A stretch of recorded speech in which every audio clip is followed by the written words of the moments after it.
പറ്റുന്ന സഹായം.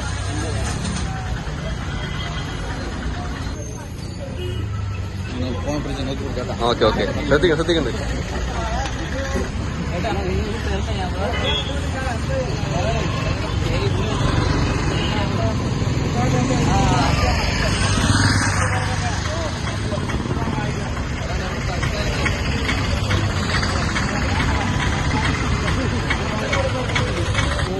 സർജറി ചെയ്യാൻ കത്രികയില്ല, കയ്യിൽ കെട്ടാൻ ബാൻഡേജ് ഇല്ല. അതുകൊണ്ട് കേസിന് നേതൃത്വത്തിൽ രക്ഷ വേണ്ടിയിട്ട് ഈ സാധനങ്ങളൊക്കെ മേടിച്ച് അവർക്ക് കൊടുക്കാം. ആരോഗ്യ വകുപ്പിന്റെ അവസ്ഥയും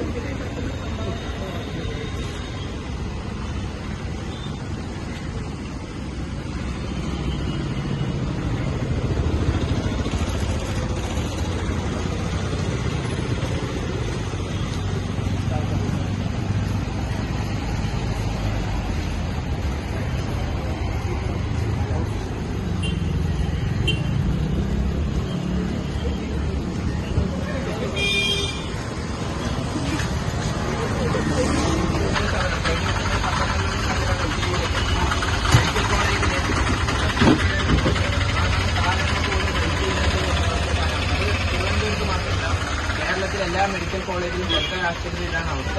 അപ്പൊ സർക്കാർ സഹായിക്കാൻ വേണ്ടി കേസിൽ കിച്ചൺ സമരമുള്ള ഇത് നിങ്ങളൊന്ന് സഹായിക്കണം.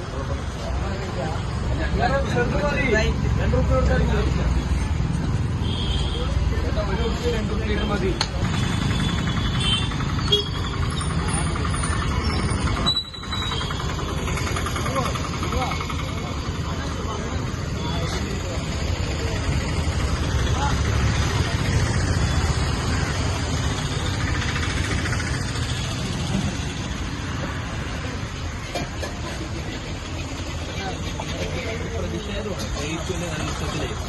സർക്കാർ ആശുപത്രിയില് കത്രിക വാങ്ങാൻ പോലും പൈസ ഇല്ല, മാസ്ക് വാങ്ങാൻ പോലും പൈസ. ഇപ്പൊ കഴിഞ്ഞ ദിവസം നമ്മൾ തിരുവനന്തപുരത്തെ മെഡിക്കൽ കോളേജിൽ ഒരു ഡോക്ടറുടെ വെളിപ്പെടുത്തൽ കണ്ടു.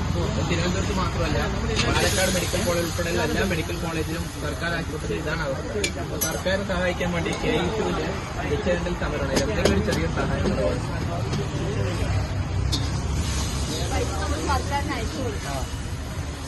സാധനം വാങ്ങിച്ചു.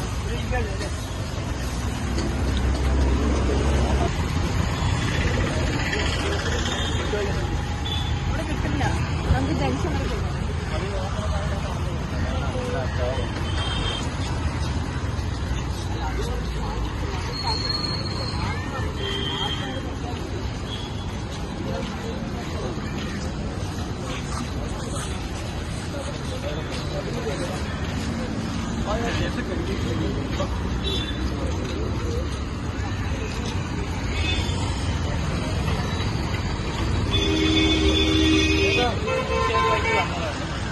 കഴിഞ്ഞ ദിവസങ്ങളൊക്കെ കണ്ടു കാണും. തിരുവനന്തപുരം മെഡിക്കൽ കോളേജിൽ ഡോക്ടറെ വെളിപ്പെടുത്തൽ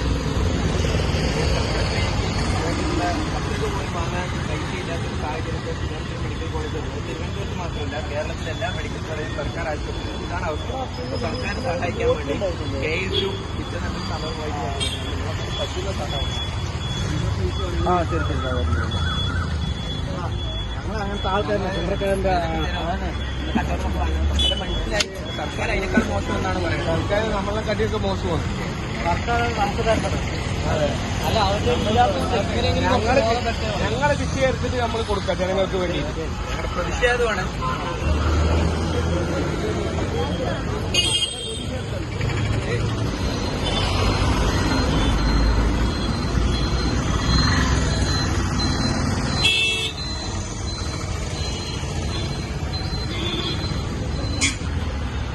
നമ്പർ 1 കേരളമാണ് എന്ന് സ്ഥിരീകരിക്കാൻ നോക്കുന്നത് മോദിക്കൊരുപ്പിച്ച ബലൂണാണെന്ന് തെളിഞ്ഞുകൊണ്ടിരിക്കുകയാണ് ഇന്നത്തെ കാലഘട്ടത്തിൽ.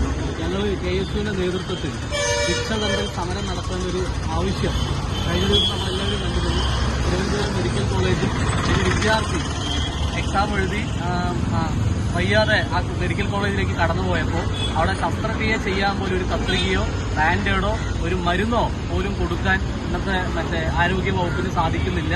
നമ്പർ 1 കേരളമെന്ന് PR വർക്കിലൂടെ ഈ പൊതുസമൂഹത്തെ കാണിക്കാൻ ശ്രമിക്കുമ്പോൾ നാണം കെട്ട കേരളമായി ഇന്ന് ആരോഗ്യ വകുപ്പ് കൈകാര്യം ചെയ്യുന്ന മന്ത്രി മാറിക്കൊണ്ടിരിക്കുകയാണ്. അതിനെതിരെയാണ് പാലക്കാട് KS ജില്ലാ കമ്മിറ്റിയുടെ നേതൃത്വത്തിൽ ഭിക്ഷതണ്ടൽ സമരം നടത്തി ആ പൈസ കൊണ്ട് കത്രികയും ബാൻഡേഡും മേടിച്ച് മെഡിക്കൽ കോളേജിലേക്ക് കൊടുക്കാനാണ് KS തീരുമാനിച്ചിട്ടുള്ളത്. PR വർക്കിൽ മാത്രമായി ഈ ആരോഗ്യ വകുപ്പ് ഒതുങ്ങിക്കൂടുകയാണ്. അവർക്ക് ഈ മന്ത്രി സ്ഥാനം പണി മാറ്റിവെച്ച് പഴയ പണിക്ക് തന്നെ പോകുന്നതായിരിക്കും നല്ലത്. നിങ്ങളെല്ലാവരും കണ്ടു കാണുമ്പോൾ കഴിഞ്ഞ ദിവസം തിരുവനന്തപുരത്ത് മെഡിക്കൽ കോളേജിലാണ് ഇഷ്യൂ ഉണ്ടായത്. തിരുവനന്തപുരത്ത് മാത്രമല്ല, കേരളത്തിലെ എല്ലാ മെഡിക്കൽ കോളേജുകളിലും സർക്കാർ സ്ഥാപനങ്ങൾ, സർക്കാർ ഹോസ്പിറ്റലുകളിലും ഇത് തന്നെയാണ് അവസ്ഥ. നമ്മുടെ പാലക്കാട് മെഡിക്കൽ കോളേജിലും ഇത് സമാനമായി തന്നെയാണ് പോയിക്കൊണ്ടിരിക്കുന്നത്. സർക്കാർ ഇത്രയും നാള് പ്രതിപക്ഷവും നമ്മളെല്ലാവരും പറഞ്ഞത് ICUവിൽ എന്നായിരുന്നു. ആരോഗ്യവകുപ്പ് ICUവിൽ എന്നാണ്. അപ്പോൾ ICUവിൽ നിന്ന് വെന്റിലേറ്ററിലേക്ക് മാറിയെന്ന് ഇന്നലെ കഴിഞ്ഞ ദിവസം മെഡിക്കൽ കോളേജിലെ ഡോക്ടർ പറയുന്ന ഒരു സാഹചര്യം ഉണ്ടായിരുന്നു. ഇതിനെതിരെയുള്ള ശക്തമായ പ്രതിഷേധം വരും ദിവസങ്ങളിൽ കോൺഗ്രസ് ഏറ്റെടുത്തിട്ടുണ്ട്. ഇത് KSUവിന്റെ നേതൃത്വത്തിലുള്ള പാലക്കാട് ജില്ലാ കമ്മിറ്റിയുടെ നേതൃത്വത്തിലുള്ള പ്രതിഷേധമാണ്. സർക്കാരിന്റെ PR വർക്ക് മാറ്റിവെച്ച് സർക്കാർ ആരോഗ്യവകുപ്പ് ഇവിടുത്തെ ജനങ്ങൾക്ക് വേണ്ടി പ്രവർത്തിക്കണമെന്നാണ് KSUവിന് ആവശ്യപ്പെടാനുള്ളത്. ഇന്ന് ഞങ്ങൾ സമാഹരിച്ച പൈസ പാലക്കാട്, ഇപ്പം നിങ്ങൾക്കറിയാം, ഇത് പാലക്കാട് ജില്ലയിൽ ഇന്ന് ഒരു മരണം കഴിഞ്ഞ ദിവസം കൊണ്ടുവന്നത് നടന്നിട്ടുണ്ടായിരുന്നു. അവർക്ക് പോയിട്ട് ലാബിലെടുത്ത റിസൾട്ട് കിട്ടാനും ഒക്കെ വൈകും. കാരണം 4 മണിക്ക് ശേഷം പാലക്കാട് മെഡിക്കൽ കോളേജിൽ ലാബ് ഫെസിലിറ്റീസ് ഇല്ല. 4 മണിക്ക് ശേഷം പുറത്തുപോയി എടുക്കേണ്ട സാഹചര്യങ്ങളാണ്. അവിടെ വേണ്ട ഡോക്ടർമാരില്ല. അവിടെ ഇപ്പോൾ അന്വേഷിച്ചപ്പോൾ അറിയാൻ സാധിച്ചത് ബെഡ്ഷീറ്റ് പോലും ഈ പാലക്കാട് മെഡിക്കൽ കോളേജിൽ ഇല്ലാത്തൊരു സാഹചര്യമാണ്. അപ്പോൾ അടിയന്തരമായിക്കൊണ്ട് ഇവിടുത്തെ ആരോഗ്യ വകുപ്പും മന്ത്രിയും ഇത് വേണ്ട കാര്യങ്ങളിൽ ഇടപെടണമെന്നാണ് അഭ്യർത്ഥിക്കാനുള്ളത്. ഇല്ലാതെ PR വർക്ക് കൊണ്ട് മാത്രം പോയാൽ കേരളം ആരോഗ്യ വകുപ്പിൽ കീഴ്പോട്ട് പോയിക്കൊണ്ടിരിക്കുകയാണ്. മേൽപോട്ടല്ല എന്ന് മന്ത്രി അറിഞ്ഞാൽ നന്നായിരുന്നു.